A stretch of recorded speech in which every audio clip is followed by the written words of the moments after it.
Mundur, pipinya mundur. Halo, Bang. Oke, Bang, tebang. Munduran, Bang. Munduran lagi, Bang. Oversight. Siap. Ntar aku taruhin dulu. Bagus nih gambar gua nih. Jangan ter ya. Oh, aku bisa begitu. Oke. Ini begini. Iya. Tidak sini tidak. Biar gua deh. Dikit HP gue. Dah. Dah. Sorry. Abang Lecu. Bang Lecu, Abang Gante. Abang Gante. Lecu. Lecu banget ya. Lecu. Ternyata lecu banget komiknya. Oke, sip. Ya, Kak, gimana tadi malam? Tadi, Pak. Tadi udah pemeriksaan ya seperti apa? Ya, jadi saya diminta datang untuk klarifikasi dan menjadi saksi lah ya, saksi untuk pengaduan dari Pradi Bersatu terhadap saudara RS yang menuduh ijazah Pak Jokowi palsu.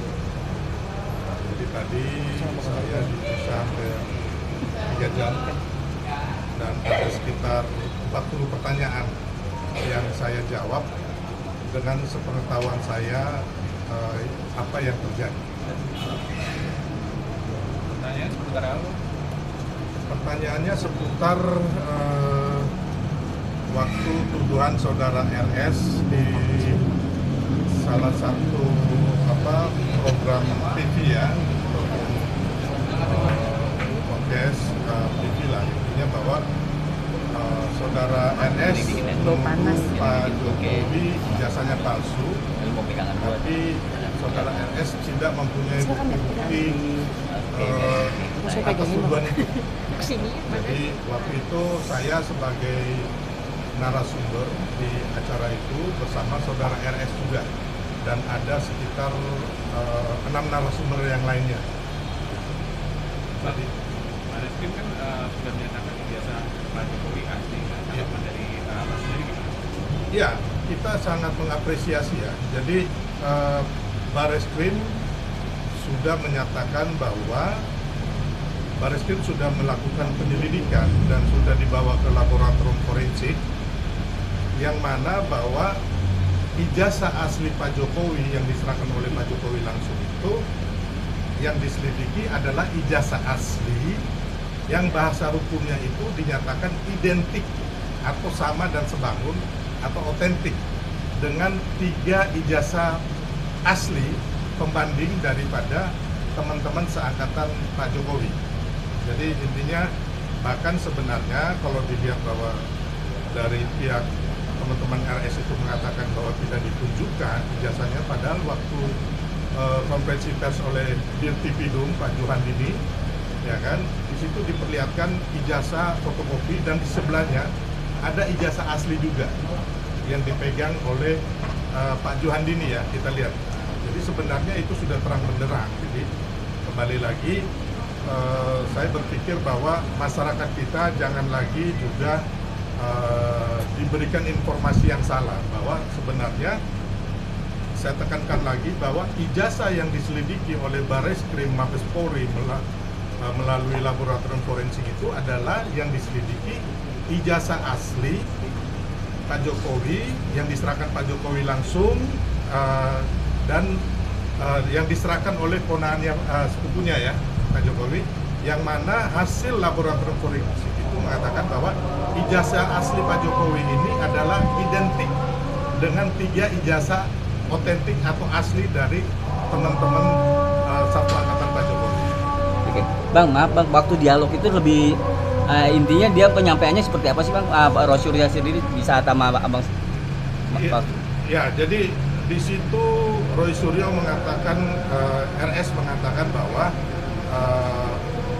ijazah dan juga skripsi Pak Jokowi itu palsu.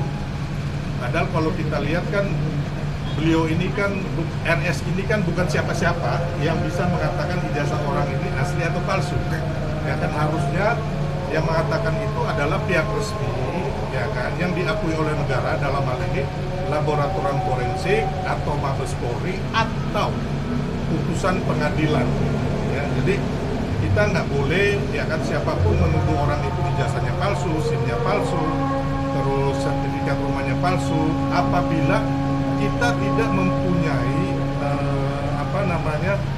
diakui lah oleh negara, ya kan, dan juga kita tidak mempunyai bukti-bukti. Jadi kita tidak mempunyai bukti bahwa ijazah ini yang asli, ini yang palsu pembandingnya, atau ijazah palsu ini dibikin palsunya tahun berapa, oleh siapa. Jadi kembali lagi, apa yang dilakukan mereka katanya itu meneliti secara ilmiah, menurut hemat saya bahwa itu adalah bukti-bukti yang sangat prematur, dan menurut saya bukti-bukti itu nol atau tidak ada, karena mereka bukan pihak berwenang resmi yang bisa menyatakan bahwa ijazah ini palsu atau ijazah ini asli gitu. Jadi kembali lagi, bahkan ini akhirnya ketika dia menuduh tanpa putusan pengadilan, maka hukum akan menjerat kembali saudara RS dan kawan-kawan dengan tuduhan-tuduhan kemungkinan ada fitnah, pencemaran nama baik, atau pasal-pasal dalam undang-undang ITE, kebencian dan lain sebagainya. Dan ini kita serahkan saja kepada pihak yang berwenang. Dalam hal ini yang dilaporkan sekarang ini kan di Polres Jakarta Selatan, terus ada teman-teman juga di Polres Jakarta Pusat, terus yang dilaporkan Pak Jokowi sendiri di Polda Metro Jaya, ya kan. Nah, jadi intinya bahwa di sini marilah kita sama-sama menegakkan keadilan dan kebenaran. Dan yang sebenarnya yang dikriminalisasi itu adalah Pak Jokowi dan juga masyarakat kita, bangsa kita yang diadu domba gitu loh. Jadi tidak benar pihak RS dikriminalisasi karena satu, ya kan, saat ini baru terjadi penyelidikan yang sudah di stop atau SP2 Lit di Mabes Polri. Yang kedua, di Polda Metro atas pelaporan Pak Jokowi terhadap saudara RS dan 5 rekan yang lain itu baru tahap penyelidikan, dan belum ada pasal-pasal yang dikenakan gitu loh, ya kan, belum ada gelar perkara, belum ada lagi penyidikan, bahkan belum sampai P21 untuk dikirim ke kejaksaan. Jadi bagaimana kita bilang ada kriminalisasi gitu loh. Ya kalau mereka kemarin ke Komnas HAM, menurut saya ya kita hargai. Tapi kalau bicara sampai ke luar negeri, katanya mau ke badan-badan di luar negeri, sampai ke PBB, alangkah malunya kita gitu loh, karena memang tidak ada yang dikriminalisasi gitu loh. Nah, dari pihak RS menyatakan keputusan Barreskrim menyetop penyelidikan itu terlalu prematur. Itu menurut Anda seperti apa? Itu kewenangan Barreskrim. Makanya kemarin mereka pergi lagi ke Karwasidik, Biro Pengawasan dan Penyidikan. Saya pikir itu bagus gitu loh. Tapi kalau dinyatakan oleh saudara Refli Harun, ya kan, dan RS sendiri mengatakan bahwa itu baru permulaan, nanti diputuskan pengadilan. Pengadilan yang mana? Karena kan harusnya dari yang pengaduan masyarakat di Mabes Polri ini kan otomatis sudah nggak berlanjut lagi ke pengadilan gitu loh, karena sudah di stop, udah SP2 Lit, ya kan. Tinggal kita sekarang lagi ada mereka juga yang menggugat di PN Solo dan PN Sleman. Dan kalau kita lihat pengajuan ini menurut konstruksi hukum yang ada dan fakta-fakta hukum, menurut saya tidak kuat dan juga tidak punya legal standing. Ataupun sekarang dari Mabes Polri sudah menyatakan itu ijazah Pak Jokowi asli, bagaimana akan diteruskan. Dan saya meyakini kalau melalui konstruksi hukum yang ada, bukan kita tuan atau paranormal, ini kemungkinan besar ya gugatan di PN Solo dan Sleman itu akan ditolak. Sama seperti halnya ada 2 gugatan yang dulu pernah di PN Jakarta Pusat dan PN Solo juga, ya kan, oleh Bambang Tri dan kawan-kawan, itu juga udah ditolak. Terus ada 1 gugatan lagi di Petun, itu pun dicabut oleh mereka sendiri, Hatta Taliwang dan kawan-kawannya. Jadi intinya mari masyarakat kita harus melihat bahwa ini sudah ada jurisprudensi ya, bahwa kejadian jurisprudensi itu kejadian yang diputuskan hakim yang menjadi acuan, ya kan, untuk kayak gugatan-gugatan ini berjalan, proses pengadilan ini berjalan bisa jadi itu adalah satu pedoman atau tonggak. Bang, tadi selain keterangan saksi ada penyerahan atau bukti-bukti tambahan, Bang? Enggak, saya ditanya, jadi nanti yang memberikan bukti-bukti kalau nggak salah dari pihak Ketua Umum, silakan. Oke, saya gini ya teman-teman, hari ini kita datang nih bukan mau narasi gitu ya. Karena itu kita bawa saksi, kita bawa bukti, bawa data. Jadi negara kita ini negara hukum, bukan negara abal-abal. Sehingga stop bangun narasi. Kalau ada bangun narasi tanpa bukti valid, sama dengan fitnah. Jadi kita datang ke sini bukan untuk bawa narasi, ya, kita bawa fakta, bukti dan data, bahkan saksi-saksi yang mengatakan bahwa perbuatan RS dan kawan-kawan itu sudah bisa diproses hukum. Oleh karena itu kami datang ke sini sekali lagi stop bangun narasi. Narasi tanpa bukti valid itu fitnah, sama dengan fitnah. Kita tidak akan membuat orang meminta orang, tapi kita buktikan secara hukum bahwa perbuatan RS dan kawan-kawan itu sudah keterlaluan dan dugaan melanggar hukum. Ada berapa saksi Bang dari pelapor sendiri yang akan nanti dihadirkan ke penyidik? Sudah Empat saksi. segera memanggil saksi. Kita berharap setelah ini kita akan panggil para Pak Leju, ada tambahan? Ya, Pak Leju. Ya, artinya hari ini ya, teman-teman saya tegaskan, hanya Pak Silverstar itu diperiksa untuk melengkapi pemeriksaan.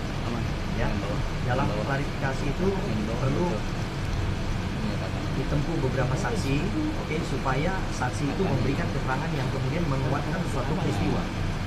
Nah, ketika peristiwa itu kira-kira sudah mulai ditemui, maka akan penyidik nanti lakukan pemanggilan terhadap terduga terlapor, oke, yaitu RS dan kawan-kawan, untuk dimintai keterangan sebagai dalam rangka klarifikasi juga. Memang benar ada nggak peristiwa saat itu, ada nggak peristiwa atau perbuatan yang dilakukan itu. Jadi nanti semua keterangan ini dikumpulkan, kemudian akan dilakukan gelar. Disitulah akan ditentukan apakah peristiwa ini merupakan suatu tindak pidana atau bukan. Untuk pro justisia. Iya, jadi teman-teman artinya bersabar di situ, kawal saja. Nanti tanya sama Kadif Humas di sini, Ya. ya kan, Kapan terkait dengan pemanggilan? pemanggilan terduga terlapor itu, gitu ya. Saya cukup, biarkan saya. Ya. Nah, kalau untuk saya sedikit aja ya, saya sampaikan bahwa pemeriksaan ini, peristiwa ini kita laporkan kalau kami dalam penelitian hukum Peradi Bersatu jelas bahwa ada green design atau desain besar yang diciptakan oleh RS dan kawan-kawan sejak 2022 ya, setelah adanya putusan menghukum tanggal 9 November 2022 saudara RS ya sebagai terdakwa dalam kasus stupa.